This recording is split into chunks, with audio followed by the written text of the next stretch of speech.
നമസ്കാരം. പ്രതിപക്ഷ നേതാവ് വി.ഡി. സതീശനെതിരെ CBI അന്വേഷണവാദം ഉയർത്തി. അത് വേണ്ട വിധത്തിൽ വിജയം കാണാതെ വന്ന അവസ്ഥയിലാണ് ഭരണപക്ഷം. എങ്കിലും വിവാദം നിലനിർത്തിക്കൊണ്ടുപോകാനുള്ള നീക്കമാണ് നടക്കുന്നത്. പുനർജനി പദ്ധതിയിൽ മണപ്പാട്ട് ഫൗണ്ടേഷനും അതിന്റെ സിഇഒയ്ക്കെതിരെയും CBI അന്വേഷണത്തിന് ശുപാർശ ചെയ്തിട്ടുണ്ട്. പ്രതിപക്ഷ നേതാവിനെ കൂടാതെ മണപ്പാട്ട് ഫൗണ്ടേഷൻ എന്ന NGOയ്ക്കും അതിന്റെ ചെയർമാൻ അമീർ അഹമ്മദിനെതിരെയും FCRA നിയമപ്രകാരം CBI അന്വേഷണം വിജിലൻസ് ശുപാർശ ചെയ്തിട്ടുണ്ടെന്നാണ് പുറത്തുവരുന്ന വിവരം. മണപ്പാട്ട് ഫൗണ്ടേഷന്റെ CEO അമീർ അഹമ്മദും വി.ഡി. സതീശനും ചേർന്ന് നടത്തിയ ഗൂഢാലോചനയുടെ ഭാഗമായാണ് പ്രളയബാധിതരെ പുനരധിവസിപ്പിക്കാൻ എന്ന പേരിൽ വിദേശത്ത് പണം പിരിച്ച് കേരളത്തിലേക്ക് അയച്ചതെന്ന് ആരോപണം ഉയർന്നിരുന്നു. പിന്നാലെ പ്രതിപക്ഷ നേതാവ് വി.ഡി. സതീശനെതിരെ CBI അന്വേഷണത്തിന് വിജിലൻസ് ശുപാർശ നൽകിയ വാർത്ത ഇന്നലെ പുറത്തുവന്നു. വിജിലൻസിന്റെ ഈ റിപ്പോർട്ടിൽ അമീർ അഹമ്മദിനെതിരെയും CBI അന്വേഷണം വേണമെന്ന് ആവശ്യപ്പെട്ടിട്ടുണ്ടെന്ന വിവരമാണ് ഇപ്പോൾ പുറത്തുവരുന്നത്.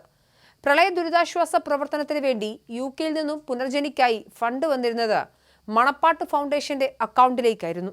വിദേശത്തു നിന്നും വന്ന ഈ പണവുമായി ബന്ധപ്പെട്ട് നിരവധി പൊരുത്തക്കേടുകൾ കാണപ്പെടുന്നുണ്ട് എന്നാണ് വിജിലൻസിന്റെ കണ്ടെത്തൽ. പുനർജനി പദ്ധതിയുടെ കാലയളവിൽ മണപ്പാട്ട് ഫൗണ്ടേഷന്റെ FCRA അക്കൗണ്ടിലേക്ക് 1,22,23,152 രൂപ വന്നതായി വിജിലൻസ് കണ്ടെത്തിയിട്ടുണ്ട്. വിവിധ രാജ്യങ്ങളിൽ നിന്നും പുനർജനി പദ്ധതിയുടെ പേരിൽ വി.ഡി. സതീശന് വേണ്ടി സ്വരൂപിച്ച പണമാണിതെന്നാണ് വിജിലൻസിന് ലഭിച്ച പരാതിയിലുള്ളത്. അതുമായി ബന്ധപ്പെട്ട് നടത്തിയ അന്വേഷണത്തിൽ മണപ്പാട് ഫൗണ്ടേഷൻ ഇത്തരത്തിൽ വിദേശ ഫണ്ട് സ്വീകരിച്ചതിന്റെ രേഖകളോ റെക്കോർഡുകളോ സൂക്ഷിച്ചിട്ടില്ല എന്നാണ് വിജിലൻസ് കണ്ടെത്തിയിരിക്കുന്നത്. ഇത്രയും വലിയ തുക അക്കൗണ്ടിലെത്തിയിട്ടും അതിന്റെ രേഖകളൊന്നും തന്നെ സൂക്ഷിക്കാത്തത് FCRA നിയമത്തിന്റെ റൂൾ 19 ലംഘനമാണെന്നാണ് വിജിലൻസ് റിപ്പോർട്ട് വ്യക്തമാക്കുന്നത്. ഇതിന്റെ അടിസ്ഥാനത്തിലാണ് മണപ്പാട് ഫൗണ്ടേഷനെതിരെയും അതിന്റെ ചെയർമാൻ അമീർ അഹമ്മദിനെതിരെയും CBI അന്വേഷണം നടത്തണമെന്ന് വിജിലൻസ് ശുപാർശ നൽകിയിരിക്കുന്നത്. മാത്രമല്ല, മണപ്പാട് ഫൗണ്ടേഷന്റെ ബാങ്ക് അക്കൗണ്ടിന്റെ വിവരങ്ങൾ പരിശോധിച്ചതിൽ അക്കൗണ്ടിലേക്ക് വന്ന പണവും അതിനായി വിജിലൻസിന് നൽകിയ രേഖകളും തമ്മിൽ പൊരുത്തക്കേടുകൾ ഉള്ളതായും അന്വേഷണ ഉദ്യോഗസ്ഥർ കണ്ടെത്തിയിട്ടുണ്ട്. ഇതിൽ സാമ്പത്തിക ക്രമക്കേട് നടന്നതായാണ് വിജിലൻസിന്റെ നിഗമനം. പുനർജനി പദ്ധതിയുടെ പേരിലാണ് പിരിച്ചതെങ്കിലും പണം അതിനുവേണ്ടി മാത്രമല്ല ഉപയോഗിച്ചിരിക്കുന്നതെന്ന നിഗമനത്തിലാണ് വിജിലൻസ്.